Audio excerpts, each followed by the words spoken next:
Je s'accuse une voix à sens unique. Oui, A. No, B. Je peux dépasser. Oui, C. No, D. Let's analyze the question in English. Je circle means I am driving. Sur une voie à sens unique means on a one-way road. Yes or no? Je peux means I can. Dépasser means to overtake. Yes or no? Let's put them together. I am driving on a one-way road. Yes or no? I can overtake. Yes or no? To analyze questions of code de la route, you need to look at the pictures very well. What can you see in this picture?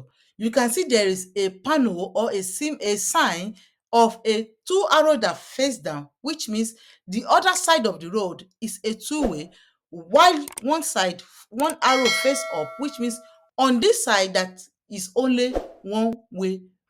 But this one-way road with this arrow does not indicate a one-way road because this panel does not signify one-way road.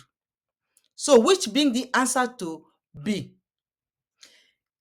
I can overtake with this analysis of this panel that you are seeing, it means you cannot overtake because the road to your own way, it is only one lane, not one way, which brings the answer to D. It means the answer to this question is B and D. Do you need to be figuring out how to pass this code de la route by yourself?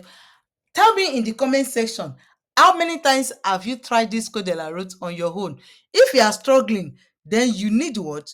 To join my private class where there are a group of people that I teach also to be passing the code de la route without stress. So don't forget to subscribe or follow me for more tips like this on your code de la route in English with me.